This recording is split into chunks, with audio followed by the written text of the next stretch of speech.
প্রধান উপদেষ্টা ড. মোহাম্মদ ইউনূস বলেছেন, আমাদের যতটুকু সামর্থ্য আছে তা দিয়ে পিলখানা হত্যাকাণ্ড সংক্রান্ত সত্য প্রকাশ করা হবে। তিনি বলেন, যত দ্রুত সম্ভব এ ঘটনার সব তথ্য একত্র করতে হবে। সারা দেশের মানুষ এ হত্যাকাণ্ডের সাক্ষী। জাতির পক্ষ থেকে আমরা অনুভব করি যে এ হত্যাকাণ্ডের বিচার আমাদের করতেই হবে। পিলখানা হত্যাকাণ্ডের সুষ্ঠু তদন্তের দাবি করে সোমবার ৩০ ডিসেম্বর রাষ্ট্রীয় অতিথি ভবন যমুনায় প্রধান উপদেষ্টার সঙ্গে সাক্ষাৎ করেন শহীদ সেনা পরিবারের সদস্যরা। এ সময় প্রধান উপদেষ্টা এসব কথা বলেন। এত বছরেও এ হত্যাকাণ্ডের পূর্ণাঙ্গ তদন্ত না হওয়ার বিস্ময় প্রকাশ করেন প্রধান উপদেষ্টা ড. মোহাম্মদ ইউনূস। তিনি বলেন, এত বছর ধরে এ হত্যাকাণ্ডের তথ্য গোপন রাখতে পারাটা অবিশ্বাস্য বিষয়।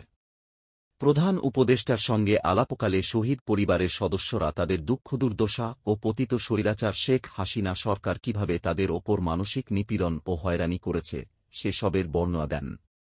একই সঙ্গে ২৫ ফেব্রুয়ারিকে শহীদ সেনা দিবস হিসেবে ঘোষণা করার দাবিও জানান শহীদ পরিবারের সদস্যরা। তারা জানান, বিচারের দাবি জানাতে গেলে তাদের ওপর অমানুষিক নিপীড়ন করা হয়েছে। সত্য বলা থেকে বিরত রাখতে তাদের ওপর নানা অত্যাচার চালানো হতো। শহীদ পরিবারের সদস্যরা বলেন, ঢাকা সেনানিবাসের মইনুল রোডে শহীদ সেনা পরিবারকে পুনর্বাসনের যে প্রচারণা ফ্যাসিস্ট হাসিনা সরকার চালিয়েছে তা সর্বৈব মিথ্যা। কোনো শহীদ পরিবারকে সেখানে কোনো বাসা বরাদ্দ দেওয়া হয়নি। শহীদ পরিবারের সন্তানদের বিনা বেতনে লেখাপড়াসহ দেওয়া আরও অনেক প্রতিশ্রুতি রক্ষা করা হয়নি বলেও জানান তারা।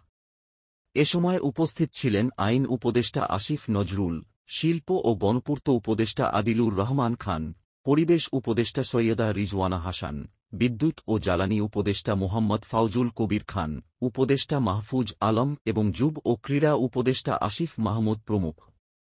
পরবর্তী আপডেট পেতে চ্যানেল সাবস্ক্রাইব করে বেল আইকনটি চালু করে রাখুন।